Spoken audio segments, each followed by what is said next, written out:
अस्सलाम वालेकुम। प्रोग्राम तफ्तीशी के साथ मैं हूं सलमान कुरैशी। नाजरीन, लाहौर के इलाका नवाब टाउन में हुई कत्ल की खौफनाक वारदात। 50 साला शख्स ने अपने किराएदार को फायरिंग करके मौत के घाट उतार दिया। उसने ये कत्ल की वारदात क्यों की, पुलिस मुलजिम तक कैसे पहुंची, ये बताएंगे आज के प्रोग्राम। नाजरीन, इस वक्त हम थाना नवाब टाउन में मौजूद हैं, जहां पर 50 साला वलायत नामी मुलजिम भी हमारे साथ मौजूद है, जिसने अपने ही किराएदार को फायरिंग करके मौत के घाट उतार दिया। उसने ये सब कुछ क्यों किया, किस तरह से उससे ये कत्ल की वारदात हुई, ये उसी की जुबानी जानते हैं। की नाम बई वलायत जी? मेरा नाम वलायत है। की करना है वलायत? मैं मिस्त्रियों का काम करना वा। किथे? ਇੱਥੇ ਨਵਾਬ ਟਾਊਨ ਜਿੱਥੇ ਮਜ਼ਦੂਰੀ ਲੱਭ ਜੇ ਉੱਥੇ ਹੀ ਕਰਨਾ। उम्र किन्नी? 50 ਸਾਲ। 50 ਸਾਲ। ਕਿੰਨੇ ਬੱਚੇ? 6 ਬੱਚੇ ਨੇ ਮੇਰੇ। 6 ਬੱਚੇ? जी। ਕਿੰਨੀਆਂ ਬੱਚੀਆਂ, ਕਿੰਨੇ ਬੇਟੇ? 5 ਬੱਚੀਆਂ ਨੇ, ਇੱਕ ਬੇਟਾ ਵੇ। ਇੱਕ ਬੇਟਾ ਹੈ। ਹਾਂਜੀ। ਕਿੰਨੀ ਉਮਰ ਹੈ ਬੇਟੇ ਦੀ? ਬੇਟੇ ਦੀ ਹੈਗੀ 22 ਸਾਲ। ਤੇ ਬੱਚੀਆਂ? ਬੱਚੀਆਂ ਸ਼ਾਦੀशुदा ਨੇ। ਸ਼ਾਦੀशुदा ਨੇ? ਜੀ। ਮਤਲਬ ਜਵਾਨ ਨੇ। ਰਬੀਨਾ ਨਾਮ ਦੀ ਔਰਤ ਹੈ, ਇਹ ਲੈ ਕੇ ਆਈ ਸੀ ਹਰਿਆਣਾ ਨੂੰ, ਤੇ ਇੱਕ ਹੋਰ ਹੈਗੀ ਇਹਨਾਂ ਦੀ ਰਿਸ਼ਤੇਦਾਰ ਹੈ। ਇਹ ਇੱਥੇ ਇਹਨਾਂ ਨੇ ਆਣ ਕੇ ਮੇਰੇ ਕੋਲ ਕਿਰਾਏ ਤੇ ਮਕਾਨ ਲਿਆ ਵੇ, ਤੇ ਮੈਂ ਜਿੱਦਣ ਆਏ ਨੇ ਮੈਂ ਉਸ ਦਿਨ ਨਹੀਂ, ਕਦੋਂ ਲਿੱਤਾ ਮਕਾਨ ਕਿਰਾਏ ਤੇ? ਇਹਨੂੰ ਤਕਰੀਬਨ ਹੁਣ ਮੇਰੇ ਜ਼ਿਹਨ 'ਚ ਨਹੀਂ ਹੈਗਾ, ਕੋਈ 4-5 ਮਹੀਨੇ ਹੋ ਗਏ ਨੇ। 4-5 ਮਹੀਨੇ ਪਹਿਲੇ? ਹਾਂਜੀ। ਕੌਣ ਆਇਆ ਕਿਰਾਏ? ਤੇ ਰਬੀਨਾ ਲੈ ਕੇ ਆਈ ਸੀ ਇਹਨਾਂ ਨੂੰ। ਰਬੀਨਾ ਕੌਣ ਹੈ? ਰਬੀਨਾ ਉਹ ਸਾਡੀ ਰਿਸ਼ਤੇਦਾਰ ਹੀ ਲੱਗਦੀ ਸੀ, ਮਾੜੀ ਮੋਟੀ। ਅੱਛਾ, ਅਜ਼ੀਜ਼ ਹੈ। ਅਜ਼ੀਜ਼ ਹੈ, ਤੇ ਉਹ ਹੀ ਲੈ ਕੇ ਆਈ ਸੀ ਕਿ ਜੀ ਇਹ ਮੇਰੀਆਂ ਭੈਣਾਂ ਨੇ ਤੇ ਇਹਨਾਂ ਨੂੰ ਮਕਾਨ ਦੇਣਾ ਮੈਂ। ਔਰਤਾਂ ਨੂੰ ਮਕਾਨ ਦਿੱਤਾ ਸੀ ਕਿਰਾਏ ਔਰਤਾਂ ਤੇ? ਨੂੰ। ਕਿੰਨੀਆਂ ਔਰਤਾਂ? 2 ਔਰਤਾਂ, ਉਹਨੇ ਤੀਸਰੀ ਇਹ ਵੇ। ਰਬੀਨਾ ਨੇ ਵੀ ਨਾਲ ਰਹਿਣਾ ਸੀ ਉਸੇ ਮਕਾਨ? ਰਬੀਨਾ ਦੂਸਰੇ ਘਰ 'ਚ ਰਹਿ ਰਹੀ ਨਾ, ਹੋਰ ਘਰ ਹੈਗਾ ਵੀ, ਉਹ ਮੇਰੇ ਚਾਚੇ ਦਾ ਬੇਟਾ ਉਧਰ ਰਹਿ ਰਿਹਾ। ਨਹੀਂ, ਇਹ ਜਿੱਥੇ ਆਪਣੇ ਕਿਰਾਏਦਾਰ ਨੇ, ਜਿੱਥੇ ਉੱਤੇ ਥੱਲੇ ਰਹਿੰਦਾ ਹੈ। ਹਰਿਆਣਾ ਇਕੱਲੀ ਜਿਹੜੀ ਨਾ, ਉਹ ਮੇਰੇ ਘਰ। ਹੋਰ ਵੀ ਮਕਾਨ ਬਣਾਏ ਕਿਰਾਏ ਤੇ ਦਿੱਤੇ? 2 ਮਕਾਨ ਸਨ ਮੇਰੇ ਕਿਰਾਏ ਤੇ ਦੇਣ ਨੂੰ, ਥੱਲੇ ਬਣੇ ਨੇ 2 ਦਿੱਤੇ ਸੀ ਮਕਾਨ ਕਿਰਾਏ ਤੇ ਮੈਂ। ਅਲੱਗਾ? ਇਸ ਘਰ ਤੋਂ ਅਲੱਗਾ ਜਿੱਥੇ ਰਹਿੰਦਾ? ਹਾਂ, ਇਹਦੇ ਤੋਂ ਅਲੱਗਾ, ਉਹਨਾਂ ਦੇ ਅਲੱਗਾ ਕਮਰੇ ਸਨ, ਅਲੱਗਾ ਸਾਰਾ ਕੁਝ ਆਪ ਬਣਾਏ? ਹਾਂਜੀ। ਮਿਸਤਰੀਆਂ ਦਾ ਹੀ ਕੰਮ ਕਰਕੇ? ਮਿਸਤਰੀਆਂ ਦਾ ਕੰਮ ਕਰਕੇ। ਸਹੀ ਹੈ। ਕਿਉਂਕਿ ਮੈਂ ਹੱਕ ਲਾਲ ਦੀ ਰੋਜ਼ੀ ਕਮਾਈ ਹੈ, ਮੈਂ ਅੱਜ ਤੱਕ 1 ਰੁਪਈਆ ਵੀ ਹਰਾਮ ਨਹੀਂ ਕਿਸੇ ਤੋਂ ਖਾਧਾ। ਸਹੀ ਹੈ, ਠੀਕ ਹੈ। ਰਬੀਨਾ ਆ ਗਈ, ਕਿਹਨੂੰ ਲੈ ਕੇ ਆਈ? ਇਹਨੂੰ ਹਰਿਆਣਾ ਨੂੰ ਲੈ ਕੇ ਆਈ ਕਿ ਜੀ ਸਾਨੂੰ ਮਕਾਨ ਦਿਓ, ਮੇਰੀ ਭੈਣ ਹੈ। ਤੇ ਮੈਂ ਜਿੱਦਣ ਆਈ ਉਦੋਂ ਵੀ ਮੈਨੂੰ ਕਿਹਾ, ਮੈਂ ਕਿਹਾ ਵੇਖੋ ਮੈਂ ਇਹਨਾਂ ਨੂੰ ਨਹੀਂ ਜਾਣਦਾ, ਮੈਂ ਤੈਨੂੰ ਜਾਣਦਾ ਵਾ, ਲੇਕਿਨ ਇਹ ਵੇ ਕਿ ਮੇਰੇ ਘਰ ਦੇ ਵਿੱਚ ਰਹਿਣਾ ਤੇ ਧੀਆਂ ਪੁੱਤਰਾਂ ਤਰ੍ਹਾਂ ਰਹਿਣਾ ਵੇ, ਮੈਨੂੰ ਕਿਤੋਂ ਬਾਹਰੋਂ ਲਾਮਾ ਨਹੀਂ ਆਉਣਾ ਚਾਹੀਦਾ। ਸਹੀ ਹੈ, ਠੀਕ ਹੈ ਜੀ। ਉਹ ਫਿਰ ਜਦੋਂ ਇਹ ਆ ਗਈ ਹੈ ਉਦੋਂ ਕੌਣ ਰਹਿਣ ਲੱਗ ਗਿਆ ਉਹਨਾਂ ਉਸ ਘਰ ਚ? ਸਿਰਫ ਔਰਤਾਂ ਨੇ ਲਿੱਤਾ ਉਹ ਕਿਰਾਏ ਤੇ ਘਰ? ਦੋਵੇਂ ਮੀਆਂ ਬੀਵੀ। ਹਾਂ, ਤੇ ਮੀਆਂ ਬੀਵੀ ਦਾ ਦੱਸਣਾ ਹੈ ਨਾ। ਹਾਂ, ਮੀਆਂ ਬੀਵੀ ਰਹਿਣ ਲੱਗ ਪਏ। ਤੇ ਰਬੀਨਾ ਇੱਕ ਦਿਨ ਆਈ ਮੇਰੇ ਕੋਲ ਤੇ ਮੈਨੂੰ ਆਂਦੀ ਏ ਮੈਂ ਕੁੜੀ ਨੂੰ ਲੈ ਕੇ ਬਾਜ਼ਾਰ ਜਾਣਾ। ਮੈਂ ਕਿਹਾ ਮੈਂ ਬੱਚੀ ਨੂੰ ਕਦੀ ਬਾਜ਼ਾਰ ਨਹੀਂ ਭੇਜਿਆ, ਸ਼ੁਰੂ ਤੋਂ ਲਾ ਕੇ ਹੁਣ ਤੱਕ ਮੈਂ ਜਦੋਂ ਵੀ ਲਿਜਾਵਾਂ ਮੈਂ ਬੱਚੀ ਨੂੰ ਆਪ ਲਿਜਾਣਾ। ਰਬੀਨਾ ਕਹਿੰਦੀ ਹੈ ਬਾਜ਼ਾਰ ਲਿਜਾਣਾ? ਆਪ ਬਾਜ਼ਾਰ ਲਿਜਾਣਾ। ਉਹ ਵੀ ਥੱਲੇ ਰਹਿੰਦੀ ਸੀ ਰਬੀਨਾ? ਨਹੀਂ, ਉਹ ਪਰਲੇ ਨਾਲ ਰਹਿੰਦੀ ਹੈ। ਅੱਛਾ। ਤੇ ਉਹ ਫਿਰ ਕੁਝ ਦਿਨ ਗੁਜ਼ਰੇ ਤੇ ਫਿਰ ਆ ਗਈ ਤੇ ਜੀ ਅਸੀਂ ਮਹਿੰਦੀ ਲਵਾਉਣੀ ਹੈ ਤੇ ਕੁੜੀ ਨੂੰ ਸਾਡੇ ਘਰ ਘੱਲ।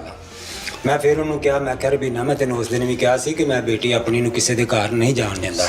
ਮੈਂ ਆਪਣੀ ਇੱਜ਼ਤ ਮੇਰੀ ਹੈ ਤੇ ਮੈਂ ਆਪਣੇ ਘਰ ਮਹਿਫੂਜ਼ ਹੈ। ਰਿਸ਼ਤੇਦਾਰ ਆ ਰਬੀਨਾ? ਕੀ ਲੱਗਦੀ ਹੈ? ਉਹ ਦੂਰੋਂ ਨੇੜੋਂ ਰਿਸ਼ਤੇਦਾਰ ਲੱਗਦੀ ਸੀ। ਅੱਛਾ। ਤੇ ਮੈਂ ਉਹਨੂੰ ਉਦੋਂ ਵੀ ਕਿਹਾ, ਮੈਂ ਕਿਹਾ ਰਬੀਨਾ ਵੇ ਮੈਂ ਤੈਨੂੰ ਉਦੋਂ ਵੀ ਕਿਹਾ ਸੀ ਕਿ ਮੈਂ ਬੱਚੀ ਆਪਣੀ ਨੂੰ ਕਿਸੇ ਦੇ ਘਰ ਨਹੀਂ ਜਾਣ ਦਿੰਦਾ।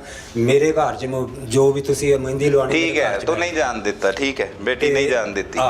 ਅੱਗੇ 12 ਰੱਬੀ ਅਵਲ ਤੋਂ ਪਹਿਲੇ ਨਾ 3-4 ਦਿਨ ਪਹਿਲੇ ਇੱਕ ਨਾ ਇਹ ਮੁੰਡੇ ਜਿਹੜਾ ਮੇਰੀ ਕਿਰਾਏਦਾਰ ਨਹੀਂ ਹੈ ਨਾ, ਇਸ ਬੱਚੇ ਦੀ ਮੈਂ ਹਰਕਤ ਵੇਖੀ, ਮੇਰੀ ਬੱਚੀ ਨੂੰ ਇਸ਼ਾਰੇ ਕਰਨ ਡਿਆ ਵੇ। ਕਿਹਦੇ ਬੱਚੇ ਦੀ? ਇਹ ਹਰਿਆਣਾ ਜਿਹੜੀ ਹੈ। ਹਰਿਆਣਾ ਦਾ ਬੇਟਾ? ਹਰਿਆਣਾ ਦਾ ਬੇਟਾ। ਹਾਂ। ਜਿਹੜੀ ਮੇਰੀ ਕਿਰਾਏਦਾਰ ਨਹੀਂ ਹੈ, ਉਹਦਾ ਇੱਕ ਬੇਟਾ ਵੱਡਾ ਜਵਾਨ ਸੀ, ਉਹ ਮੇਰੀ ਬੇਟੀ ਨੂੰ ਇਸ਼ਾਰੇ ਕਰਨ। ਕਿੰਨੀ ਉਮਰ? ਤਕਰੀਬਨ ਕੋਈ 16-17 ਸਾਲ ਉਹਦੀ ਹੋਣੀ ਹੈ। ਠੀਕ ਹੈ। ਤੇ ਮੈਂ ਸਾਹਮਣੇ ਦੁਕਾਨ ਦੇ ਵਿੱਚ ਬੈਠਾ ਤੇ ਮੈਂ ਹੁਣ ਵੇਖਣਾ ਪਿਆ ਉਹਨੂੰ, ਤੇ ਉਹ ਮੈਂ ਉਸ ਵੇਲੇ ਦਸਤੀ ਉੱਠ ਪਿਆ। ਮੈਂ ਆਣ ਕੇ ਗਨਾ ਝਿੜਕਿਆ ਵੇ, ਘਰਦਿਆਂ ਨੂੰ ਵੀ ਝਿੜਕਿਆ ਵੇ, ਉਹਨਾਂ ਨੂੰ ਵੀ ਮੈਂ ਰਬੀਨਾ ਨੂੰ ਵੀ ਸੁਨੇਹਾ ਘੱਲਿਆ ਵੇ ਕਿ ਮੇਰੀ ਆਣ ਕੇ ਗੱਲ ਸੁਣ।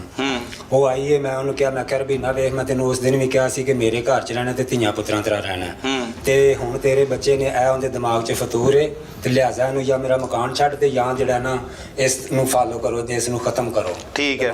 ਫਿਰ ਮੈਂ ਰਹਿਣ ਦੇਵਾਂਗਾ, ਵਰਨਾ ਨਹੀਂ ਤੇ ਮੇਰਾ ਮਕਾਨ ਛੱਡ। ਅੱਛਾ, ਫਿਰ ਅੱਗੇ ਕੀ ਹੋਇਆ? ਮਿੰਨਤਾਂ ਕਰਨ ਲੱਗ ਪਈ, ਨਹੀਂ ਸਾਨੂੰ ਅਸੀਂ ਅੱਗੇ ਰਹੇ ਹਾਂ, ਕਿਤੇ ਸਾਨੂੰ ਮਕਾਨ ਅੱਛਾ ਨਹੀਂ ਮਿਲਿਆ, ਸਾਨੂੰ ਮਕਾਨ ਅੱਛਾ ਮਿਲਿਆ, ਤੁਸੀਂ ਮੈਨੂੰ ਮਾਫੀ ਦੇ ਦਿਓ, ਆਇੰਦਾ ਨਹੀਂ ਇਹੋ ਜਿਹੀ ਹੋਏਗੀ, ਇਵੇਂ ਦੀਆਂ ਕਰਨ ਲੱਗ ਪਈ। ਮੈਂ ਕਿਹਾ ਚਲੋ ਇਨਸਾਨ ਨੂੰ ਇਸ਼ਾਰਾ ਹੀ ਕਾਫੀ ਹੈ। ਮੈਂ ਕੰਮ ਤੇ ਜਾਣਾ ਸ਼ੁਰੂ ਹੋ ਗਿਆ ਵਾਂ ਤੇ ਉਧਰੋਂ ਫਿਰ ਆ ਗਈ 12 ਰੱਬੀ ਅਵਲ ਵਾਲੇ ਦਿਨ ਰਬੀਨਾ, ਅਸੀਂ ਜੀ ਤੁਹਾਡੀਆਂ ਵੇਖਣ ਜਾਣਾ। ਮੈਂ ਉਹਨੂੰ ਫਿਰ ਸਖਤੀ ਨਾਲ ਥੋੜਾ ਜਿਹਾ ਸਖਤ ਬੋਲਿਆ। ਮੈਂ ਕਿਹਾ ਰਬੀਨਾ ਮੈਂ ਕਿਹੜੀ ਇੱਕੋ ਹੀ ਕੁੜੀ ਨੂੰ ਬੁਲਾਉਂਦੇ ਸੀ? ਕਿੰਨੀਆਂ? 5 ਬੇਟੀਆਂ ਹੈ ਨਾ? 5 ਬੇਟੀਆਂ। ਕਿੰਨਵੀਂ ਬੇਟੀ? ਨਾ ਬਾਕੀ ਆਪੋ ਆਪਣੇ ਘਰੇ ਨੇ, ਸਿਰਫ ਇੱਕੋ ਹੀ ਬੇਟੀ। ਗੈਰ ਸ਼ਾਦੀशुदा? ਗੈਰ ਸ਼ਾਦੀ। ਅੱਛਾ, ਇੱਕ ਜਿਹੜੀ ਜਿਹਦੀ ਸ਼ਾਦੀ ਨਹੀਂ ਹੋਈ। ਹਾਂਜੀ।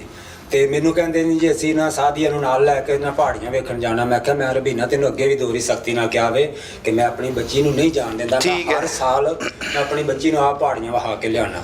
ਚਲੋ ਆਖੇ ਤੁਸੀਂ ਚੱਲੋ ਨਾਲ। ਮੈਂ ਚਲਾ ਗਿਆ ਵਾਂ ਇਹ ਪਹਾੜੀਆਂ 12 ਰਬੀਉਲ ਅਵਲ ਦੀ ਗੱਲ ਹੈ। ਅੱਛਾ, ਮੈਂ ਇਹਨਾਂ ਨੂੰ ਵਾਹ ਹੋ ਕੇ ਲਿਆ ਕੇ ਕਹਣਾ ਤੇ ਅਸੀਂ ਆਪਣੇ ਘਰ ਆ ਗਏ ਆ।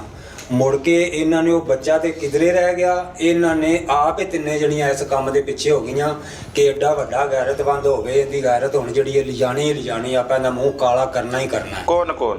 ਇਹ ਰਬੀਨਾ ਤੇ ਇਹ ਰਿਆਨਾ। ਅੱਛਾ, ਰਬੀਨਾ ਤੇ ਰਿਆਨਾ ਦਾ ਆਪਸ ਚ ਕੀ ਤਲਕ ਹੈ? ਇਹ ਸਹੇਲੀਆਂ ਜੋ ਬਣੀਆਂ ਨੇ। ਸਹੇਲੀਆਂ ਵੱਧ ਚੱਲਣ, ਲੇਕਿਨ ਰਿਸ਼ਤੇਦਾਰ ਰਬੀਨਾ ਤਾਂ ਚੱਲਣ ਤੇਰੀ ਹੈ। ਤਿੰਨੇ ਹੀ ਵੱਧ ਚੱਲਣ। ਤੀਸਰੀ ਕੌਣ? ਤੀਸਰੀ ਇਹਨਾਂ ਦੀ ਰਿਆਨਾ ਕੇ ਰਿਸ਼ਤੇਦਾਰ ਹੈ।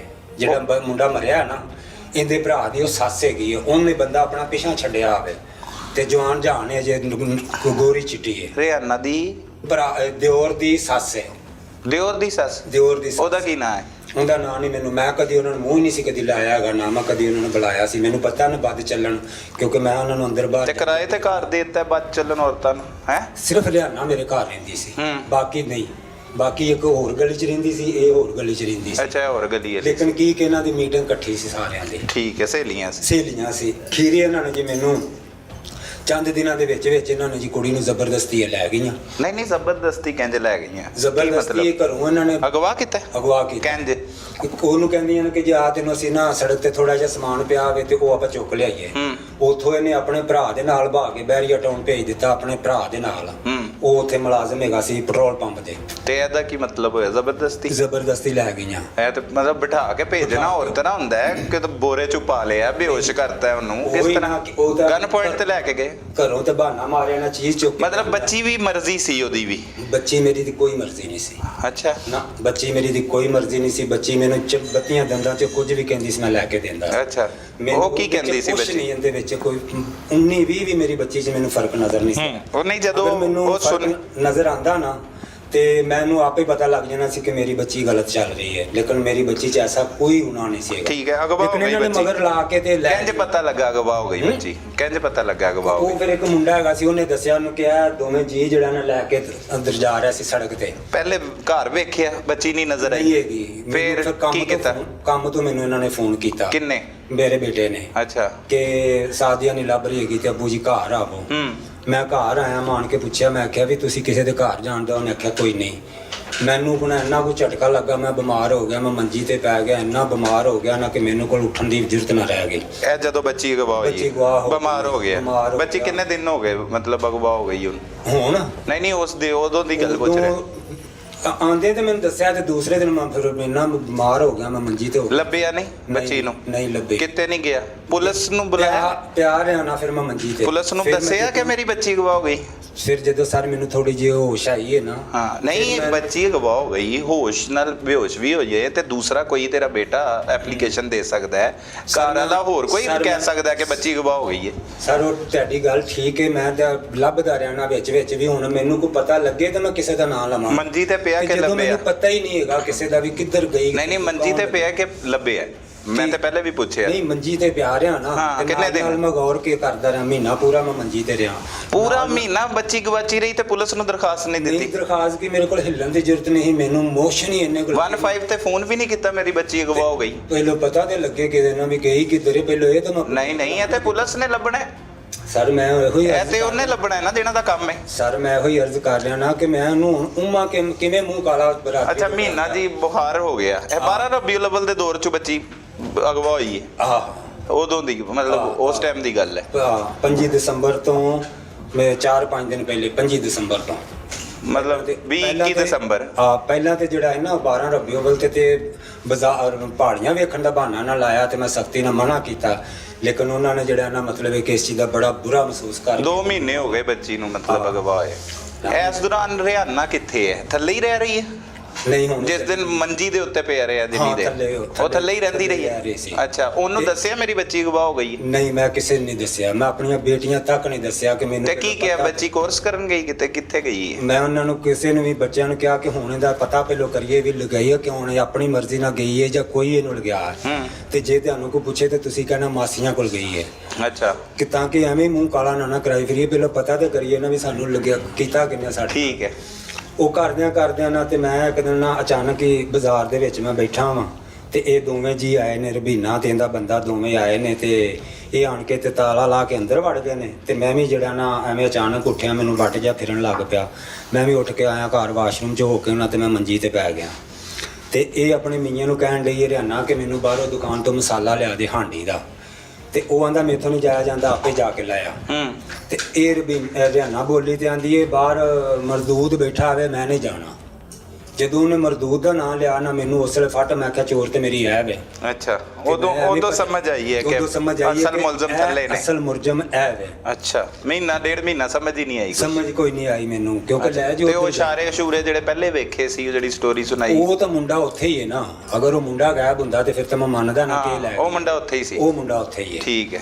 ਫਿਰ ਜਦੋਂ ਅੰਦਰ ਥੋੜੇ ਜਿਹੇ ਦਿਨ ਗੁਜ਼ਰੇ ਨੇ ਨਾ, ਤੇ ਇੱਕ ਦਿਨ ਨਾ ਬੈਠਿਆਂ ਨਾ ਇਹ ਹਰਿਆਣਾ ਜਿਹੜੀ ਹੈ ਨਾ, ਇਹਨੇ ਫੋਨ ਕਰਨ ਲਈ ਹੈ ਤੇ ਮੇਰੀ ਦੀਵਾਰ ਵਿਚਲੀ ਜਿਹੜੀ ਪਲਸਤਰ ਨਹੀਂ ਹੋਈ, ਤੇ ਉਹ ਕਹਿਣ ਲਈ ਹੈ ਕਿ ਫੋਨ ਦੇ ਉੱਤੇ ਕਹਿਣ ਲਈ ਹੈ ਕਿ ਇਹ ਹੁਣ ਤੁਹਾਡੇ ਕੋਲ ਆ ਗਈ ਹੈ ਤੇ ਇਹਨੂੰ ਕੱਪੜੇ ਬਣਾ ਕੇ ਦਿਓ। ਉਦੋਂ ਤਕਰੀਬਨ 15 ਦਿਨ ਹੋ ਗਏ ਸੀ ਕੁੜੀ ਨੂੰ ਗਾਇਬ ਹੋਈ ਨੂੰ, ਕਿ ਇਹ ਹੁਣ ਤੁਹਾਡੇ ਕੋਲ ਆ ਗਈ ਹੈ ਤੇ ਇਹਨੂੰ ਕੱਪੜੇ ਬਣਾ ਕੇ ਦਿਓ। ਜਦੋਂ ਫਿਰ ਇਹਨਾਂ ਦੀਆਂ ਇਹ ਗੱਲਾਂ ਸੁਣੀਆਂ ਨਾ ਕਿ ਹੁਣ ਤੁਹਾਡੇ ਕੋਲ ਆ ਗਈ ਹੈ ਤੇ ਇਹਨੂੰ, ਕਿਹਦੀਆਂ ਗੱਲਾਂ ਸੀ? ਹਰਿਆਣਾ ਦੀਆਂ। ਨਾਲ ਕੌਣ ਸੀ? ਸ਼ਬਾਨਾ? ਨਹੀਂ, ਕੱਲੀ ਅੰਦਰ ਆਪਣੇ ਗੱਲ ਕਰਨ ਲਈ ਫੋਨ ਤੇ ਪਿੱਛੇ। ਅੱਛਾ, ਕਿਸੇ ਨਾਲ ਕਰ ਰਹੀ? ਪਿੱਛੇ ਕੁੜੀ ਦੇ ਭਰਾ ਆਪਣੇ ਭੈਣ ਨਾਲ ਕਰਨ ਲਈ ਹੈ।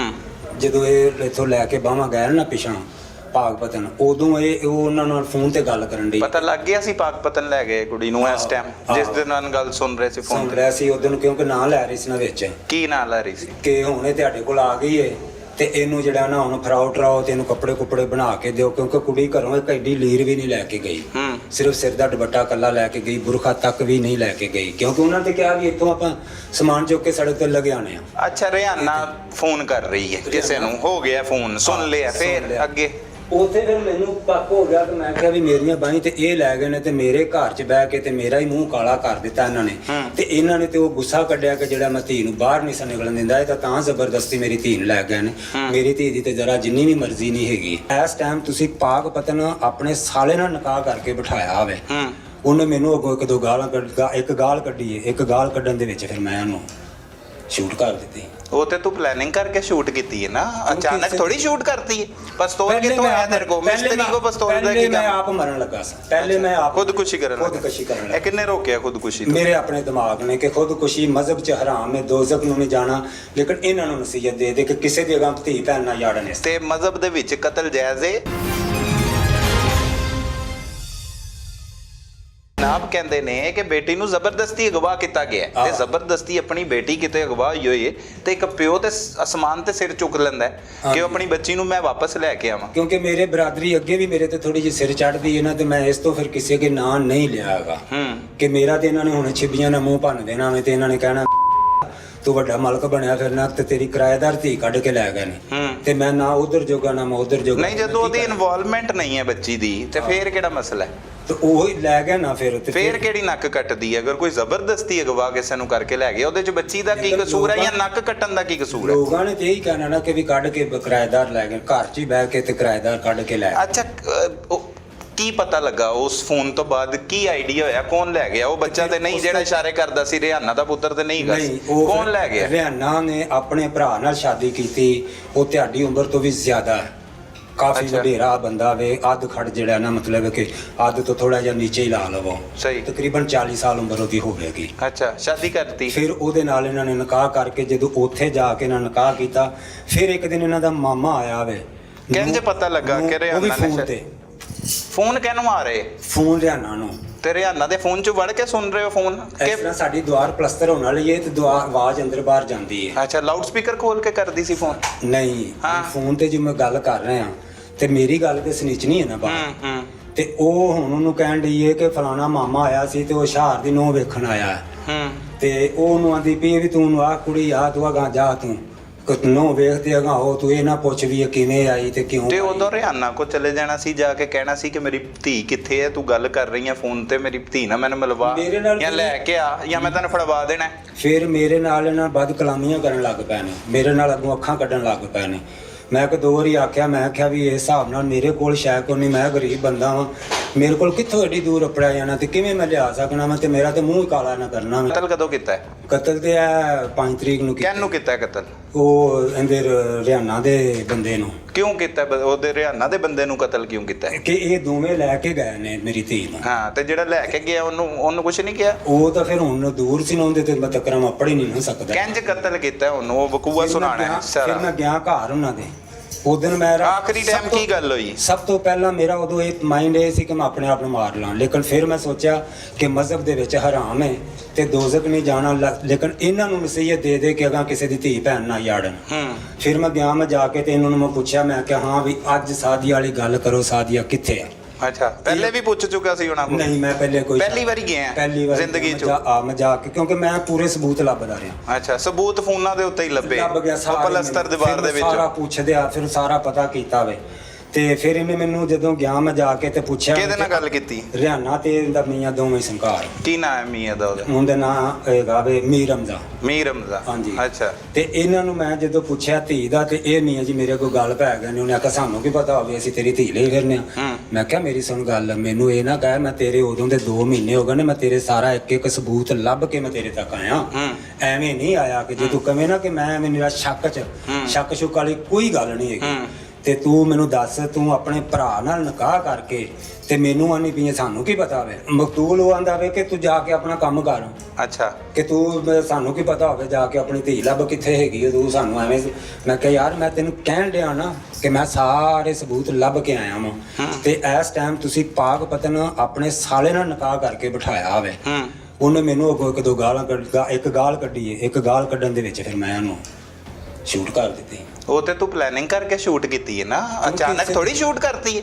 ਪਿਸਤੌਲ ਕਿੱਥੋਂ ਆਇਆ ਤੇਰੇ ਕੋਲ? ਮਿਸਤਰੀ ਕੋ ਪਿਸਤੌਲ ਦਾ ਕੀ ਕੰਮ? ਮੈਂ ਆਪ ਮਰਨ ਲੱਗਾ ਸੀ, ਪਹਿਲੇ ਮੈਂ ਆਪ ਖੁਦਕੁਸ਼ੀ ਕਰਨ ਲੱਗਾ। ਇਹ ਕਿੰਨੇ ਰੋਕਿਆ ਖੁਦਕੁਸ਼ੀ ਤੋਂ? ਮੇਰੇ ਆਪਣੇ ਦਿਮਾਗ ਨੇ ਕਿ ਖੁਦਕੁਸ਼ੀ ਮਜ਼ਹਬ 'ਚ ਹਰਾਮ ਹੈ, ਦੋਜ਼ਖ ਨੂੰ ਨਹੀਂ ਜਾਣਾ, ਲੇਕਿਨ ਇਹਨਾਂ ਨੂੰ ਨਸੀਹਤ ਦੇ ਦੇ ਕਿ ਕਿਸੇ ਦੀ ਅਗਾਂਹ ਧੀ ਭੈਣ ਨਾ ਯਾੜਨ। ਤੇ ਮਜ਼ਹਬ ਦੇ ਵਿੱਚ ਕਤਲ ਜਾਇਜ਼ ਹੈ, ਹਲਾਲ ਹੈ? ਮੈਂ ਕੀ ਕਰ ਸਕਦਾ? ਉਹ ਕੀ ਕਹਿੰਦਾ ਹੈ ਮਜ਼ਹਬ ਕਿ ਇੱਕ ਇਨਸਾਨ ਦਾ ਕਤਲ ਪੂਰੀ ਇਨਸਾਨੀਅਤ ਦਾ ਫਿਰ ਕਤਲ? ਹੁਣ ਮੇਰੀ ਧੀ ਵੀ ਤੇ ਨਾ ਮਾਰ ਦਿੱਤੀ ਨਾ, ਮੈਨੂੰ ਸਾਰੀ ਜ਼ਿੰਦਗੀ ਧੀ ਵੀ ਤੇ ਨਹੀਂ ਨਾ ਮਿਲ ਸਕਦੀ। ਉਹ ਤੇ ਲੱਭਣੀ ਸੀ ਨਾ, ਉਹਦੇ ਤਰੀਕੇ ਘਰ ਨੇ, ਪੁਲਿਸ ਦੀ ਮਦਦ ਲੈਣੀ ਸੀ, ਆਪ ਭੱਜਣਾ ਸੀ, ਉਹਨਾਂ ਨੂੰ ਡਕਵਾ ਲੈਣਾ ਸੀ, ਪਰਚਾ ਕਰਾ ਦੇਣਾ ਸੀ ਉਹਨਾਂ ਦੇ ਉੱਤੇ। ਸਰ ਮੈਂ ਉਹੀ ਅਰਜ਼ ਕਰ ਰਿਹਾ ਵਾਂ ਕਿ ਮੈਂ ਗਰੀਬ ਬੰਦਾ ਵਾਂ, ਮੈਂ ਨਹੀਂ ਸਹਿਤੋਂ ਤੱਕ ਪਲੈਨਿੰਗ। ਅੱਛਾ, ਜਦੋਂ ਆਪਣੇ ਆਪ ਨੂੰ ਮਾਰਨ ਲੱਗਾ ਉਦੋਂ ਸੋਚਿਆ ਕਿ ਨਹੀਂ ਆਪਣੇ ਆਪ ਨੂੰ ਨਹੀਂ ਮਾਰਨਾ। ਪਿਸਤੌਲ ਕਿਹਦੇ ਕੋਲ ਲਿੱਤੀ? ਪਿਸਤੌਲ ਤੇ ਮੈਂ ਕਿਹਾ ਦੋਸਤ ਹੈਗਾ ਸੀ, ਕਦੋਂ ਲਈ ਹੈ? ਉਹ 2 ਮਹੀਨੇ ਪਹਿਲੇ ਲਈ ਸੀ ਫਿਰ ਉਹਦੇ ਕੋਲੋਂ, ਜਦੋਂ ਇਹ ਨਵਾਂ ਕੰਮ ਸ਼ੁਰੂ ਹੋਇਆ ਸੀ। ਜਦੋਂ ਮੈਨੂੰ ਪੂਰਾ ਸ਼ੱਕ ਪੈ ਗਿਆ ਨਾ ਕਿ ਵੀ ਇਹ ਮੇਰੀ ਧੀ ਨੂੰ ਇਹ ਲੈ ਗਏ ਨੇ, ਜਦੋਂ ਇਹ 3 ਗੱਲਾਂ ਮੈਂ ਸੁਣ ਲਈਆਂ ਨੇ ਨਾ, ਫਿਰ ਮੈਂ ਕਿਹਾ ਸੀ ਕਿ ਇਹਨਾਂ ਨੂੰ ਨਸੀਹਤ ਦੇਣੀ ਹੈ ਕਿ ਤਾਂ ਕਿ ਅਗਾਂਹ ਕਿਸੇ ਦੀ ਧੀ ਭੈਣ ਨੂੰ ਇੰਝ ਨਾ ਯਾੜਨ। ਮੈਂ ਫਿਰ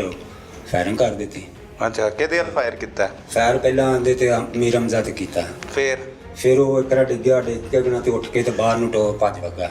ਕਿੰਨੇ ਗੋਲੀਆਂ ਮਾਰੀਆਂ ਮੀਰ ਰਮਜ਼ਾ ਨੇ? ਅੱਛਾ, ਕੱਲਾ ਸੀ ਤੂੰ? ਮੈਂ ਕੱਲਾ ਹੀ। ਅੱਛਾ, ਫਿਰ ਦੂਸਰੀ ਗੋਲੀ ਫਿਰ ਮੈਂ ਉਹਨੂੰ ਬਾਹਰ ਮਾਰੀ। ਮੀਰ ਰਮਜ਼ਾ ਨੂੰ ਬਾਹਰ ਜਾ ਕੇ ਮਾਰੀ? ਦੂਸਰੀ ਗੋਲੀ ਮੈਂ ਬਾਹਰ ਨਿਕਲ ਕੇ। ਬਰਸਟਡ ਪਿਸਤੌਲ ਸੀ ਕਿ ਸਿੰਗਲ ਸੀ? ਪੁਰਾਣਾ ਹੀ ਪਿਸਤੌਲ ਚਲਾਉਣ ਵਾਲਾ? ਨਹੀਂ, ਹਾਂ, ਇਹ ਹੁਣ ਹੀ ਆਣ ਕੇ ਤੇ ਫਿਰ ਇਸ ਮੌਤ ਤੋਂ ਡਰਦੇ ਫਿਰ ਮੈਂ ਕੀਤਾ। ਨਹੀਂ, ਸਿੰਗਲ ਬਰਸਟਡ ਦਾ ਕੀ ਪਤਾ ਆਮ ਬੰਦੇ ਨੂੰ ਜਿਹੜਾ ਮਜ਼ਦੂਰੀ ਕਰਦਾ ਹੋਵੇ? ਸਿਰਫ ਉਹਦੇ 7 ਗੋਲੀਆਂ ਪੈਂਦੀਆਂ ਤੇ ਸਿੰਗਲ ਹੈਗਾ ਸੀ, ਕਿਉਂਕਿ ਜਿੰਦੇ ਕੋਲ ਲਿਆ ਉਹਨੇ ਕਿਹਾ ਸਿੰਗਲ ਸੀ। ਹਾਲੇ ਕੋ ਉਹਨੂੰ ਨਹੀਂ ਮੈਂ ਦੱਸਿਆ ਕਿ ਮੈਂ ਕੋਈ ਆ ਕੰਮ ਕਰਨਾ ਜਾਂ ਆਪ ਮਰਨਾ। ਹਾਂ, ਤੇ ਉਦੋਂ ਪਹਿਲਾਂ ਮੇਰੀ ਇਹੋ ਹੀ ਸੀ ਮੈਂ ਕਿ ਆਪ ਮਰਨਾ। ਠੀਕ ਹੈ। ਮੀਰ ਰਮਜ਼ਾ ਨੂੰ ਗੋਲੀਆਂ ਮਾਰੀਆਂ, ਇੱਕ ਕਮਰੇ ਚੋਂ ਮਾਰੀ, ਇੱਕ ਬਾਹਰ ਭੱਜ ਕੇ ਗਿਆ ਉੱਥੇ ਮਾਰੀ, ਫਿਰ ਕਿਹਨੂੰ ਮਾਰੀ? ਫਿਰ ਇਹਨਾਂ ਨੂੰ ਇੱਕ ਮਾਰੀ, ਲੇਕਿਨ ਉਹ ਪਤਾ ਨਹੀਂ ਲੱਗੀ ਕਿ ਨਹੀਂ ਲੱਗੀ। ਕਿੱਥੇ ਮਾਰੀ ਸੀ?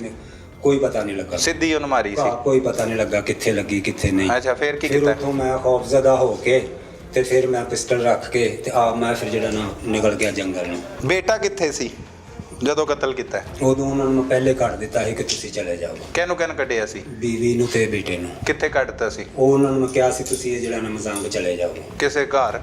ਉੱਥੇ ਸਾਲੇ ਮੇਰੇ ਆਪਣਾ ਕਮਰਾ ਲੋਕ ਕਰਤਾ ਸੀ, ਉੱਤੇ ਵਾਲਾ ਪੋਰਸ਼ਨ? ਹਾਂਜੀ, ਸਾਰੇ ਲੋਕ। ਤੇ ਕਤਲ ਕਰਕੇ ਭੱਜ ਗਿਆ? ਹਾਂਜੀ। ਠੀਕ ਕਤਲ ਕੀਤਾ? ਲੇਕਿਨ ਇਹ ਤਾਂ ਉਹਨਾਂ ਨੂੰ ਅਜ਼ੀਅਤ ਹੋ ਗਈ ਨਾ ਕਿ ਅਗਾਂਹ ਕਿਸੇ ਦੀ ਧੀ ਭੈਣ ਨਹੀਂ ਯਾੜ। ਨਹੀਂ, ਜਿਹੜੀ ਹੁਣ ਟੁਕਣੀ ਕਿਹੜੀ ਅਜ਼ੀਅਤ? ਵਲੈਤ ਕੁੜੀ ਕੋਈ ਹੋਰ ਲੈ ਗਿਆ? ਨਹੀਂ, ਸਾਲਾ ਲੈ ਗਿਆ ਨਾ, ਉਹਦੇ ਪਨਵਈਏ ਨੂੰ ਕਤਲ ਕਰਤਾ ਹੈ। ਕਿਹੜਾ ਬਦਲਾ ਲਿੱਤਾ ਹੈ ਜਾਂ ਇਹ ਕਿਹੜੀ ਗੈਰਤ ਹੈ? ਚੋਰ ਇਹ ਨੇ। ਅੱਛਾ, ਉਹਦੇ ਉੱਥੇ ਹੀ ਰਹਿ ਰਹੇ ਨੇ ਚੋਰ ਨੇ? ਚੋਰਾਂ ਨੂੰ ਆਪ ਰੱਖਿਆ ਘਰ ਦੇ ਵਿੱਚ? ਫਿਰ ਇਹ ਨਾ ਕਿ ਮੈਂ ਉਹਨਾਂ ਨੂੰ ਉਨੀ ਦੇਰ ਨਹੀਂ ਦੱਸਿਆ ਨਾ ਕਿ ਜਿੰਨੀ ਦੇਰ ਮੈਨੂੰ ਪੂਰਾ ਸਬੂਤ ਨਹੀਂ, ਜਦੋਂ ਮੈਨੂੰ ਪੂਰਾ ਸਬੂਤ ਤੇ ਸਬੂਤ ਹੋਇਆ, ਤੇ ਉਹ ਤੇ ਸਮਝ ਹੀ ਨਹੀਂ ਆ ਰਹੀ, ਸਬੂਤ ਕਿ ਕੰਧਾਂ ਦੇ ਵਿੱਚੋਂ ਆਵਾਜ਼ ਆ ਰਹੀ ਹੈ, ਕਿਹੜਾ ਸਬੂਤ ਹੋਇਆ? ਨਹੀਂ, ਸਬੂਤ ਸਾਰਾ ਤੇ ਉਹ ਸਬੂਤ ਹੁੰਦਾ ਹੈ ਕਿ ਕੀਤਾ ਮੇਰਾ ਨਾ। ਕੋਈ ਰਿਸ਼ਤੇਦਾਰ ਸੀ, ਮੇਰਾ ਕੋਈ ਬੰਦਾ ਗਿਆ, ਉਹਨੇ ਮੇਰੀ ਬੇਟੀ ਨੂੰ ਵੇਖਿਆ, ਉਹ ਇਹਦੇ ਸਾਲੇ ਦੇ ਨਾਲ ਸ਼ਾਦੀ ਹੋਈ ਸੀ, ਉਹਨੂੰ ਵੇਖ ਲਿਆ, ਹੁਣ ਤੇ ਪਤਾ ਹੀ ਨਹੀਂ ਹੈ ਤੈਨੂੰ ਹੋਈਏ ਤੱਕ। ਫਿਰ ਮੈਨੂੰ ਇੱਕ ਦੋਸਤ ਨਾਲ ਗੱਲ ਕੀਤੀ, ਫਿਰ ਉਹਨੇ ਮੈਨੂੰ ਕਿਹਾ ਕਿ ਨਹੀਂ ਇਹਦਾ ਪਹਿਲਾਂ ਜਿਹੜਾ ਨਾ ਪ੍ਰੂਫ ਲੈ। ਫਿਰ ਅਸੀਂ ਇੱਥੋਂ ਗਏ ਭਾਵਲ, ਉੱਥੇ ਇਹਨਾਂ ਦੇ ਪਿੰਡ, ਉੱਥੇ ਪਤਾ ਲੱਗਾ ਕਿ ਕਾਲੇ ਕੇ MNA ਨੇ, ਉੱਥੇ ਉਹਨਾਂ ਦੇ ਜਿਹੜਾ ਨਾ ਬਾਹਾਂ ਬੈਠੀਆਂ ਨੇ। ਉਹਨਾਂ ਨੇ ਫਿਰ ਉੱਥੋਂ ਮੈਨੂੰ ਦੱਸਿਆ ਕਿ ਇਹ ਨਾ ਤੈਨੂੰ ਬਾਹਾਂ ਬੂਹਾਂ ਕੋਈ ਨਹੀਂ ਦੇਣੀਆਂ, ਮਤਲਬ ਕਿ ਬੇਟੀ ਤੈਨੂੰ ਨਾ ਕੋਈ ਨਹੀਂ ਵਾਪਸ। ਠੀਕ ਹੈ। ਉਹ ਕਾਲੇ ਕਿਆਂ ਦੀ ਪਨਾਹ 'ਚ ਬੈਠੇ ਨੇ, ਸਹੀ। ਉਹਨਾਂ ਤੈਨੂੰ ਕੋਈ ਸ਼ੈ ਨਹੀਂ ਦੇਣੀ। ਮੈਂ ਫਿਰ ਉੱਥੋਂ ਜਿਹੜਾ ਨਾ 3 ਦਿਨ ਫਿਰ ਫੁਰ ਕੇ ਮੈਂ ਵਾਪਸ ਆ ਗਿਆ। ਅੱਛਾ, ਉੱਥੇ ਨਹੀਂ ਕੋਸ਼ਿਸ਼ ਕੀਤੀ ਕਿਸੇ ਤੇ ਹਮਲਾ ਕਰਨ ਦੀ? ਉੱਥੇ ਮੈਂ ਪਰਦੇਸ ਸੀ, ਮੈਂ ਕਿਵੇਂ ਕਰ ਸਕਦਾ ਸੀ, ਕਿਉਂਕਿ ਉੱਥੇ ਨਾ ਮੈਨੂੰ ਕਿਸੇ ਨੇ ਕੋਈ ਸ਼ਾਇਦ ਦੇਣੀ ਸੀ ਨਾ ਕੁਛ। ਜੇ ਮੈਂ ਸਾਹਮਣੇ ਹੁੰਦਾ ਤਾਂ ਅਗਲਾ ਮੈਨੂੰ ਠੋਕ ਦੇਣੀ ਸੀ। ਸਹੀ। ਕਿ ਵੀ ਇਹ ਪਤਾ ਨਹੀਂ ਜ਼ਾਹਰ ਮਾਰਨ ਵਾਸਤੇ ਅਗਲੇ ਨੇ ਆਖਣਾ ਨਾ ਆਇਆ ਹੈ, ਭਾਵੇਂ ਮੈਂ ਉਹਨਾਂ ਕੋਲ ਜਿਵੇਂ ਵੀ ਗਿਆ ਵਾਂ, ਲੇਕਿਨ ਅਗਲੇ ਆਖਣਾ ਹਰੇ ਸਾਨੂੰ ਮਾਰਨ ਆਇਆ। ਅਗਲੇ ਮੈਨੂੰ ਠੋਕ ਕੇ ਤੇ ਪਰਾਂ ਰੋਡ ਛੱਡਣਾ ਸੀ। ਇਹ ਕਿਸ ਵਜ੍ਹਾ ਤੋਂ ਕਤਲ ਕੀਤਾ ਹੈ? ਵਜ੍ਹਾ ਕੀ ਹੈ? ਕਿ ਮੇਰੀ ਗੈਰਤ ਲੈ ਕੇ ਚਲੇ। ਗੈਰਤ ਦੇ ਨਾਂ ਤੇ ਕਤਲ ਕੀਤਾ ਹਾਂ, ਹੈ ਇੱਜ਼ਤ ਤੇ ਮੇਰੀ ਬੱਚੀ ਨਹੀਂ ਲੱਭੀ ਨਾ, ਮਤਲਬ ਜਿਹਦੇ ਨਾਲ ਸ਼ਾਦੀ ਹੋਈ ਉਹਨੂੰ ਵੀ ਕੁਝ ਨਹੀਂ ਕਿਹਾ, ਤੇ ਗੈਰਤ ਤੇ ਕੋਈ ਹੋਰ ਹੀ ਮਾਰਦਾ ਹੈ। ਉਹ ਤਾਂ ਫਿਰ ਹੈ ਹੀ ਦੂਰ ਸਨ ਨਾ ਮੇਰੇ ਤੋਂ, ਤੇ ਮੇਰਾ ਹੱਥ ਉੱਥੋਂ ਤੱਕ ਨਹੀਂ ਸੀ ਪਹੁੰਚ ਸਕਦਾ ਨਾ। ਤੇ ਹੁਣ ਤੇ ਕਤਲ ਕਰਤਾ ਹੈ, ਕਤਲ ਜੁਰਮ ਹੈਗਾ, ਪਤਾ ਹੈ ਨਾ? ਤੇ ਫਿਰ ਹੁਣ ਸਾਰੇ ਇਹਦੇ ਵਿੱਚ ਫਿਰ ਸਾਨੂੰ ਫਿਰ ਇਹਦੇ ਚ ਗੈਰਤ ਤੇ ਤਾਂ ਇਹਨਾਂ ਫਿਰ ਜੇ ਪਿਓ ਨੂੰ ਫਿਰ ਫੈਰ ਹੀ ਵੱਜਣਾ ਚਾਹੀਦਾ। ਹਾਂ, ਨਹੀਂ, ਕਿਉਂਕਿ ਕਤਲ ਜੁਰਮ ਚਲੀ ਹੈ। ਜਾਵੇ, ਇੱਕ ਉਹਦੀ ਧੀ ਚਲੀ ਜਾਵੇ ਲੈ ਕੇ, ਜਿਹੜਾ ਮਰਜ਼ੀ ਚਲਾ ਜਾਵੇ, ਜਿਹੜਾ ਮਰਜ਼ੀ ਲੈ ਕੇ ਚਲਾ ਜਾਵੇ, ਪਿਓ ਦੀ ਇੰਨੀ ਹਿੰਮਤ ਨਾ ਹੋਵੇ ਕਿ ਉਹਨੂੰ ਜਾ ਕੇ ਕਹੇ ਕਿ ਯਾਰ ਤੂੰ ਮੇਰੀ ਗੱਲ ਨਹੀਂ, ਪਿਓ ਦੀ ਹਿੰਮਤ ਹੋਣੀ ਚਾਹੀਦੀ, ਪਿਓ ਨੂੰ ਕੁੜੀ ਲੱਭਣੀ ਚਾਹੀਦੀ ਹੈ, ਪਿਓ ਦੀ ਕੁੜੀ ਨੂੰ ਲੱਭਣੀ ਚਾਹੀਦੀ ਹਰ ਤਰੀਕੇ ਨਾਲ। ਪਿਓ ਨੇ ਕੁੜੀ ਤੇ ਲੱਭੀ ਨਹੀਂ, ਮੇਰੀ ਜਿੱਥੋਂ ਪਿਓ ਨੇ ਤੇ ਉਹਦਾ ਭਨਵਈਆ ਮਾਰਤਾ। ਮੇਰੀ ਫਿਰ ਜਿੱਥੋਂ ਤੱਕ ਨਾ ਸਮਝ ਆਈ, ਫਿਰ ਮੈਂ ਉੱਥੋਂ ਤੱਕ ਕਰ ਛੱਡਿਆ। ਸਜ਼ਾ ਹੋਣੀ ਚਾਹੀਦੀ ਕਿ ਨਹੀਂ? ਮੁਤਮੈਨ ਕੀ ਹੁੰਦਾ? ਨਹੀਂ ਹੋਣੀ ਚਾਹੀਦੀ, ਮਾਫੀ ਮਿਲਣੀ ਚਾਹੀਦੀ ਫੌਰੀ ਤੌਰ ਤੇ, ਕਿਉਂਕਿ ਉਹਨਾਂ ਨੇ ਅਗਰ ਕਿਸੇ ਦੀ ਧੀ ਭੈਣ ਨੂੰ ਇਸ ਤਰ੍ਹਾਂ ਨਾ ਦਾਗ ਲਾਉਣ। कत्ल की वारदात तो किसी सूरत भी जायज़ नहीं है ना, चाहे वो गैरत का मसला हो या ये वो तो एक अपना प्रॉब्लम है हर किसी का। जी बिल्कुल, एग्जैक्टली ये आपने बिल्कुल सही बात की है कि गैरत के नाम पे इस तरह की जो है ना हमारे जो मुअज़्ज़ज़ अदालतें हैं उन्होंने भी इस पर काफ़ी वो ऑर्डिनेंस वो पास किए हुए हैं। सजा होनी चाहिए कि नहीं? मुतमैन की ਹੁੰਦਾ ਹੈ ਨਹੀਂ ਹੋਣੀ ਚਾਹੀਦੀ, ਮਾਫੀ ਮਿਲਣੀ ਚਾਹੀਦੀ ਫੌਰੀ ਤੌਰ ਤੇ, ਕਿਉਂਕਿ ਉਹਨਾਂ ਨੇ ਅਗਰ ਕਿਸੇ ਦੀ ਧੀ ਭੈਣ ਨੂੰ ਇਸ ਤਰ੍ਹਾਂ ਨਾ ਦਾਗ ਲਾਉਣ। ਅੱਛਾ, ਮਾਫੀ ਮਿਲਣੀ ਚਾਹੀਦੀ, ਮਾਫੀ ਮਿਲਣੀ ਚਾਹੀਦੀ ਕਿ ਕਿਸੇ ਦੀ ਧੀ ਭੈਣ ਨੂੰ ਇਸ ਤਰ੍ਹਾਂ ਨਾ ਦਾਗ ਲਾਉਣ। ਗਰੀਬ ਦੀ ਕੋਈ ਨਹੀਂ ਸੁਣਦਾ, ਮੈਂ ਖੁਦ ਇਸ ਚੀਜ਼ ਤੇ ਚੱਲ ਕੇ ਵੇਖ ਲਿਆ। ਮਤਲਬ ਆਪਣੀ ਬੇਟੀ ਤੇ ਵੀ ਸ਼ੁਬਾ ਸੀ ਜ਼ਿਆਦਾ ਕਿ ਉਹ ਆਪਣੀ ਮਰਜ਼ੀ ਨਾਲ ਗਈ? ਨਾ, ਨਹੀਂ, ਉਹ ਮਰਜ਼ੀ ਨਾਲ ਨਹੀਂ ਗਈ। ਨਹੀਂ, ਮੈਂ ਇਸ ਚੀਜ਼ ਨੂੰ ਤੇ ਹੁਣ ਬਾਜ਼ਿਆਬ ਕਰਾਉਣ ਲਈ ਕੁਝ ਵੀ ਨਹੀਂ ਕੀਤਾ? ਨਹੀਂ, ਫਿਰ ਮੈਂ ਕਿਹਾ ਵੀ ਇਹਨੂੰ ਹੁਣ ਜਿਹੜੀ ਚਲੀ ਗਈ ਇਹਨੂੰ ਫਿਰ ਹੁਣ ਫਾਰਗ ਕਰਾ ਦਿਓ। ਹੁਣ ਮਾਫੀ ਮਿਲਣੀ ਚਾਹੀਦੀ। ਨਹੀਂ, ਇਹ ਜਿੱਧਰ ਨੂੰ ਵੀ ਗਈ ਜਨਮ ਨੂੰ ਗਈ। ਪਿਓ ਉਹਦਾ ਕੀ ਬਣੇਗਾ, ਬੀਵੀ ਦਾ ਕੀ ਬਣੇਗਾ, ਤੇਰੀ ਤੇ ਬੇਟੇ ਦਾ ਕੀ ਬਣੇਗਾ? ਤੂੰ ਤੇ ਕਤਲ ਕਰਤਾ ਹੈ, ਤੇ ਕਾਤਲ ਨੂੰ ਪਤਾ ਹੈ ਕੀ ਸਜ਼ਾ ਹੁੰਦੀ? ਚਲੋ ਉਹ ਤਾਂ ਮੇਰੇ ਮਾਲਕ ਨੂੰ ਪਤਾ, ਉਹ ਤੇ ਪਤਾ ਹੀ ਹੈ, ਸਜ਼ਾਏ ਮੌਤ ਹੁੰਦੀ ਹੈ। ਦੱਸ ਉਹਨਾਂ ਦਾ ਕੀ ਬਣੇਗਾ? ਜੋ ਅੱਲਾ ਨੂੰ ਮਨਜ਼ੂਰ ਹੈ। ਫਿਰ ਲੋਕਾਂ ਨੂੰ ਮੈਸੇਜ ਕੀ ਦੇਣਾ ਹੈ ਕਿ ਗੈਰਤ ਦੇ ਉੱਤੇ ਕਤਲ ਕਰਨਾ ਹੈ? ਜ਼ਰਾ ਰਿਕਾਰਡ ਕਰਵਾ। ਇਸ ਤਰ੍ਹਾਂ ਕਿਸੇ ਦੀ ਨਾ ਲਿਜਾਏ, ਕੋਈ ਨਾ ਲਿਜਾਏ, ਕਿਸੇ ਦੀ ਗੈਰਤ ਨੂੰ ਮਤ ਛੇੜ। ਉਹ ਜਿਹੜਾ ਮੁੰਡਾ ਇਸ਼ਾਰੇ ਕਰਦਾ ਸੀ, ਉਹ ਕੀ ਚੱਕਰ ਸੀ? ਉਹ ਕਿਉਂ ਇਸ਼ਾਰੇ ਕਰਦਾ ਸੀ? ਬਸ ਉਹਨੇ ਕੀਤਾ ਨਾ ਕਿ ਵੀ ਆਪਣੇ ਉਹ ਪਸੰਦ ਦੇ ਚੱਕਰ 'ਚ, ਤੇ ਮੈਂ ਉਸੇ ਦਿਨ ਹੀ ਦੁਕਾਨ 'ਚ ਬੈਠਾ, ਮੈਂ ਦੇਖ ਕੇ ਜਾ ਕੇ ਸਖਤੀ ਨਾਲ ਮਨਾ ਕੀਤਾ ਵੇ, ਘਰਦਿਆਂ ਨੂੰ ਵੀ ਕੀਤਾ ਵੇ ਕਿ ਆਇੰਦਾ ਮੁੰਡਾ ਆਪਣੇ ਬੂਹੇ ਅੱਗੇ ਨਾ ਆਵੇ, ਨਾ ਸਾਡੇ ਘਰ ਆਵੇ। ਧੀ ਦੀ ਕੋਈ ਗਲਤੀ ਨਹੀਂ ਹੈ, ਸਾਰੀ ਗਲਤੀ ਉਹਨਾਂ ਦੀ ਸੀ। ਬੇਟੀ ਦੀ ਕੋਈ ਗਲਤੀ ਨਹੀਂ, ਕਿਉਂਕਿ ਮੈਂ ਉਸ ਟਾਈਮ ਹੀ ਕੁੜੀ ਦਾ ਜ਼ੇਨ ਵੇਖਿਆ ਕਿ ਨਹੀਂ ਇਸ ਪਾਸੇ ਸੀ। ਅਗਰ ਹੁੰਦਾ ਨਾ ਤੇ ਮੈਂ ਫਿਰ ਇੱਕ ਦਿਨ ਬਹਿ ਕੇ ਸਾਈਡ ਤੇ ਵੇਖਿਆ ਵੇ ਕਿ ਮੇਰੀ ਬੇਟੀ ਉਹਨੂੰ ਕੁਝ ਨਾ ਕੁਝ ਜਿਹੜਾ ਨਾ ਪ੍ਰਪੋਜ਼ ਕਰਦੀ, ਲੇਕਿਨ ਨਹੀਂ। 2 ਮਹੀਨੇ ਉਧਰ ਰਹੀ ਹੈ ਕੁੜੀ, ਉਹਨੂੰ ਕੱਪੜੇ ਲੈ ਕੇ ਉਹਨੇ ਕਿਹਾ ਰਿਹਾਨਾ ਨੇ ਕਿ ਦਵੋ, ਇਹਦੀ ਦੇਖਭਾਲ ਕਰੋ, ਉਹਨੇ ਤੁਹਾਨੂੰ ਫੋਨ ਹੀ ਨਹੀਂ ਕੀਤਾ 2 ਮਹੀਨੇ ਤੇ। ਕਰ ਪਿਓ ਨੂੰ ਇਹ ਕੀ ਚੱਕਰ ਹੈ? ਨਾ ਦਿੱਤਾ ਹੋਵੇ ਉਹਨੂੰ। ਅੱਛਾ, ਇਹ ਮਤਲਬ ਇਹ ਵਾਲੇ ਐਂਗਲ ਤੂੰ ਸਾਰੇ ਸੋਚ ਲੈਣਾ ਹੈ, ਇਹ ਨਹੀਂ ਸੋਚ ਰਿਹਾ ਕਿ ਉਹਦਾ ਤੇ ਕਸੂਰ ਹੀ ਨਹੀਂ, ਦੇਣ ਮੈਂ ਤੂੰ ਕਤਲ ਕਰਤਾ। ਬਹਰਹਾਲ ਜੀ ਉਹ ਫਿਰ ਹੁਣ ਜਿਵੇਂ ਵੀ ਚਲੀ ਗਈ, ਫਿਰ ਮੈਂ ਤੇ ਫਿਰ ਅੱਗੋਂ ਜਿਹੜੇ ਮੇਰੇ ਘਰ ਦੇ ਵਿੱਚੋਂ ਮੇਰੀ ਕਾਲਕ ਮੂੰਹ ਤੇ ਮਲਣ ਡੈ ਨੇ, ਮੈਂ ਤੇ ਫਿਰ ਕਸੂਰਵਾਰ ਉਹਨਾਂ ਨੂੰ ਠਹਿਰਾਵਾਂਗਾ, ਮੈਂ ਤੇ ਹੋਰ ਕਿਸੇ ਨੂੰ। ਕੀ ਕਹਿੰਦੇ ਸੀ ਲੋਕੀ ਤੈਨੂੰ, ਤੇਰੀ ਬੇਟੀ ਕਿੱਥੇ ਚਲੀ ਗਈ ਹੈ? ਤਾਨੇ ਦਿੰਦੇ ਸੀ ਲੋਕ? ਇਹ ਗੱਲ ਦੱਸਣੀ ਹੈ, ਇੱਧਰ ਵੇਖ ਕੇ ਮੇਰੇ ਵੱਲ। ਨਹੀਂ ਸਰ, ਹੁਣ ਮੈਂ ਕੀ ਕਹਿੰਦੇ ਸੀ ਲੋਕ? ਕੀ ਕਹਿੰਦੇ ਕਿਹਾ ਕਿ ਦੱਸੋ ਹੁਣ ਤਾਂ ਇੱਕ ਕਿਰਾਏਦਾਰ ਉੱਠ ਕੇ ਤੇਰੀ ਧੀ ਲੈ ਕੇ ਚਲੇਗਾ, ਹੁਣ ਕੀ ਕਰਾਂ? ਫਿਰ ਉੱਥੇ ਮਰਨ ਦਾ ਹੀ ਮਕਾਮ ਮੇਰਾ ਹੈਗਾ ਸੀ। ਕੌਣ ਕਹਿੰਦਾ ਸੀ? ਵਜ੍ਹਾ ਤੋਂ ਲੋ ਹੁਣ ਮੈਂ ਰਿਸ਼ਤੇਦਾਰ ਸੀ? ਸਾਰੇ ਤੇ ਰਿਸ਼ਤੇਦਾਰ ਉਹਨਾਂ ਨੂੰ ਕਹਿਣਾ ਸੀ ਸ਼ਰਮ ਕਰੋ, ਮੇਰੀ ਤੇ ਧੀ ਹੈ, ਤੁਹਾਡੀ ਵੀ ਤੇ ਬੇਟੀ ਹੈ ਨਾ। ਤੇ ਸ਼ਰੀਕ ਨਹੀਂ ਖਲਾਉਂਦਾ ਹੁੰਦਾ, ਸ਼ਰੀਕ ਸਿਗਰੋ ਚੜਾਈ ਕਰਦਾ ਉੱਤੇ। ਅੱਛਾ, ਆ ਸ਼ਰੀਕ ਸਿਗਰੋ ਉੱਤੇ ਚੜਾਈ ਕਰਦਾ। ਕਿਤੇ ਗੈਰਤ ਪਿੱਛੇ ਮੇਰੀ ਨਾ ਕੋਈ ਜ਼ਾਤੀ ਦੁਸ਼ਮਣੀ, ਨਾ ਮੇਰਾ ਉਹਨਾਂ ਨਾਲ ਕੋਈ ਲੈਣ ਨਾ ਕੋਈ ਦੇਣ, ਨਾ ਮੈਂ ਜਾਣਾ ਉਹਨਾਂ ਨੂੰ ਕਿ ਕੌਣ ਨੇ ਕੀ ਹੈ ਕਿਸ ਤਰ੍ਹਾਂ। ਲੇਕਿਨ ਮੇਰੀ ਜਦੋਂ ਗੈਰਤ ਘਰੋਂ ਕੱਢ ਕੇ ਆਪਣੇ ਆਕੜ ਦੇ ਨਾਲ ਲਗਾਇਆ ਨੇ, ਫਿਰ मैं तो उन्होंने सज़ा देनी सी, फिर सज़ा देनी थी। और नाजरीन, इसने उन लोगों को सज़ा दे दी। अमीर हमज़ा को मौत के घाट उतार दिया। 50 साल वलायत अब तसल्ली से कह रहा है कि इसने ये कत्ल की वारदात गैरत के नाम पे की है, और गैरत का राग अलापते हुए अक्सर औकात कातिल दिखाई देते हैं जो अपने जुर्म को छुपाने के लिए गैरत नाम का राग अलापते हैं और अपने जुर्म को छुपाने की कोशिश करते हैं। ये हमारे मुआशरे में कोई भी गैरत के नाम पर कत्ल जायज़ नहीं है, बल्कि ये जुर्म है। कत्ल है और कत्ल की सज़ा ज़रूर होती है।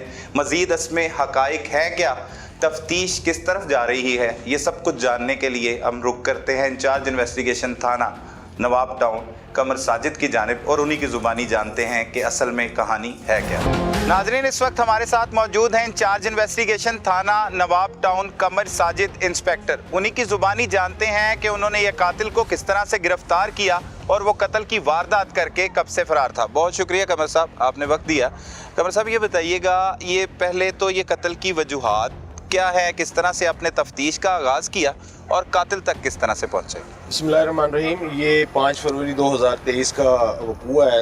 ये 115 की कॉल मौसूल होती है तकरीबन रात 9:15 के करीब कि एक मालिक मकान जो है उसने अपने किराएदार को बज़रिया फायर कत्ल कर दिया। सही। तो इस इत्तला पे फौरी तौर पे मैं ASP साहब जून सर्कल, SP साहब इन्वेस्टिगेशन और दीगर जो अफसरान हैं वो मौका पे पहुंचते हैं।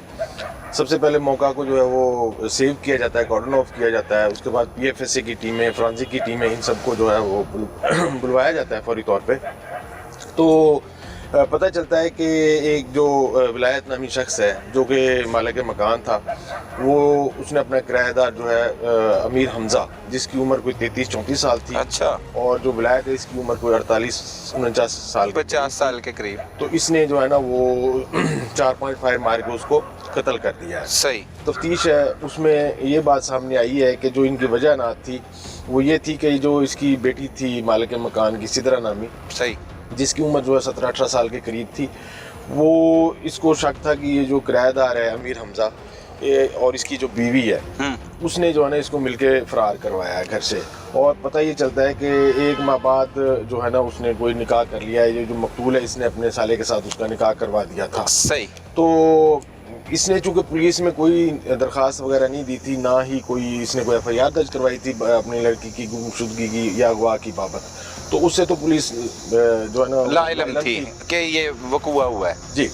तो इस पे अब चूँकि तमाम जो मराहल हैं वो मुकम्मल हो चुके हैं तफ्तीश के, और इसको इंशाअल्लाह ताला जल्दी जो है ना चालान अदालत करके इसको कड़ी से कड़ी सज़ा दिलवाई जाएगी। अच्छा कमर साहब, ये जो है कत्ल गैरत के नाम पर किया गया है?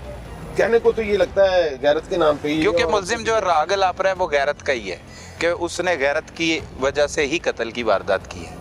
बेशक ये गैरत के नाम पे कत्ल हो, लेकिन आप किसी को आप ये तो गैरत इजाज़त नहीं देती ना कि आप किसी को जान से मार दें। उसके लिए कानूनी फोरम है, उसके लिए अदालतें हमारी मौजूद अदालतें हैं, वहाँ के ज़रिए जो है ना उनको अपना सज़ा दिलवाई जा सकती है। बिल्कुल। इसके अलावा पुलिस का फोरम है, मतलब आप किसी को इस वजह से तो कत्ल नहीं कर सकते, और इसकी ममानत भी है और इसकी सज़ा भी है। बिल्कुल, सज़ा भी है। अच्छा कमर साहब, ये भी वो कह रहा है कि बच्ची को ज़बरदस्ती अगवा करके ले गए हैं। एक बच्ची का चले जाना कोई रजामंदी के साथ वो एक दूसरी चीज़ है, और अगवा कर लेना वो तो कानूनी जुर्म है। वैसे वो भी जुर्म के ज़िम्मे में आता है। अक्सर औकात लोग उसकी भी FIR दर्ज करवा देते हैं जो अपनी मर्ज़ी से भी जाए, क्योंकि FIR तो होती है फर्स्ट इन्फॉर्मेशन रिपोर्ट, तफ्तीश के बाद ही असल हक़ाइक़ सामने आते हैं। तो इसने ये भी कोशिश नहीं की जैसे कि आप बता चुके हैं। फिर इसने कत्ल उस शख्स को किया है कि जिसके साले के साथ इसकी बेटी की शादी या निकाह जो भी आप बता रहे हैं तफ्तीश में सामने आया है, तो उस शख्स को टारगेट बनाना और गैरत के नाम पर उसके पीछे क्या वजूहात लगती हैं आपको?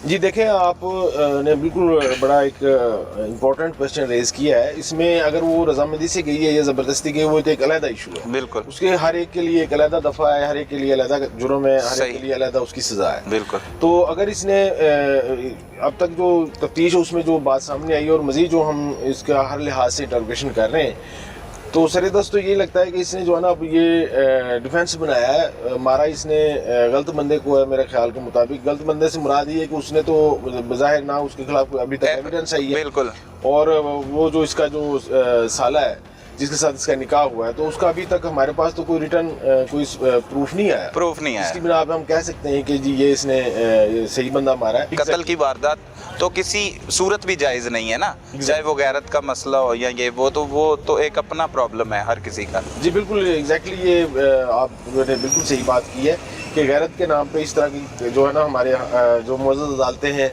उन्होंने भी इस पे काफ़ी वो ऑर्डिनेंस वो पास किए हुए हैं, रेफरेंसेस भी हैं, काफ़ी उनके ऑर्डर्स भी हैं, काफ़ी लॉज भी हैं इन पे। तो बज़ाहिर तो इसने जो है ना 302 का वक़ूआ किया है और इस पे इसको सज़ा मिलनी चाहिए। सही। अब बेसिकली ये कहता है कि ये उन लोगों की वजह से इसकी बेटी जो है वो गई है, इन्होंने इसे अजियत में रखा है, ये इसका मौक़िफ़ यही है मुलजिम का, जो आपका मुलजिम है? जी बिल्कुल, जो अब तक की जो इंटरोगेशन है उसमें इसने यही बताया है कि जी मुझे ये जो है ना वो ताने शाने देते थे और मेरे किराएदार थे, अक्सर जो है वो अक्सर बेशतर मुझ पे फ़िक्रे भी कसते थे, जुमले भी कसते थे, आवाज़ें भी कसते थे, इनडायरेक्टली जो है ना वो इसको टीज़ करने की कोशिश करते थे। तो लेकिन सवाल ये है कि अगर ये सारा कुछ हो रहा था तो फिर इसने उनको किराएदार क्यों रखा? बिल्कुल, क्यों नहीं उनको वहाँ से निकाला? क्यों उन्होंने पुलिस को इत्तला नहीं की या पुलिस से इन्होंने क्यों नहीं हेल्प की? इसके लिए ये एक सवालिया निशान है। सवालिया निशान है। अच्छा, मुआशरे में ये कमर साहब कैसी वारदातें जो रूनुमा हो रही हैं, इसके पीछे आप वजूहात क्या समझते हैं कि हमारा मुआशरा इस तरह का है? उसका मुलजिम का ये भी कहना था कि इसके रिश्तेदार भी इसे ताने देते थे कि तेरी बेटी जो है वो किराएदार ले गए, ये इस ऐसे हकाइक तो मौजूद हैं, मतलब ऐसी चीज़ें मंजर आम पर हैं कि लोग डिस्टर्ब कर देते हैं। तो जहाँ पर एक मुलजिम का कसूर होता है, लोगों का भी उसे इस जुर्म करने के लिए उकसाने में कसूर होता है। जो आपने जराइम की बात की है, जराइम हमारे माशरे में हो रहे हैं, वो तो आप देखें कि जो तरक्की याफ्ता कौमें हैं, जो ममालिक हैं, वहाँ पे भी ये जराइम बिल्कुल होते हैं। तो इसमें लेकिन जो जहाँ तक हमारे माशरे का ताल्लुक है, तो यहाँ पे मैं ये गुजारिश करूँगा कि ये जो हमारा सोशल मीडिया का जो यूज़ है वो बदकिस्मती से बड़ा नेगेटिव उसमें चला गया है। उसका इम्पैक्ट जो वो नेगेटिव लेते हैं और उसका इम्पैक्ट नेगेटिव हो रहा है। सही। क्योंकि ये एक इसमें मोबाइल फ़ोन का इस्तेमाल और जितने भी सोशल मीडिया है, ये बदकिस्मती से इसको हमारी नौजवान नस्ल जो है वो उसको कोई प्रॉपर फ्रूटफुल पर्पज़ के लिए इस्तेमाल नहीं कर रही। सही। तो जिसकी वजह से जो इस तरह के वाक़यात, इस तरह के जराइम जो वो पेश आ रहे हैं, आए दिन जो है वो नए नए तरीक़ों से लोग कर रहे हैं। बहुत शुक्रिया कमर साहब, थैंक यू वेरी मच। नाज़रीन, मुआशरा ही इंसान को संवारता है और मुआशरा ही बिगाड़ पैदा करता है। इस केस में भी ऐसा ही हुआ कि मुआशरती दबाव की वजह से एक 50 साला शख्स ने अपने ही किराएदार को मौत के घाट उतार दिया, महज इसलिए कि उसकी बेटी की पसंद की शादी में उस शख्स ने उसकी मदद की थी। लिहाजा हमें बतौर मुआशरा ये चाहिए कि हम एक दूसरे के लिए आसानियां पैदा करें ताकि कोई कातिल ना बन जाए। अपने इर्द गिर्द होने वाले जुर्म को फौरी 15 पर रिपोर्ट कीजिए। अपने मेज़बान सलमान कुरैशी को इजाज़त दीजिए। अल्लाह निगहबान।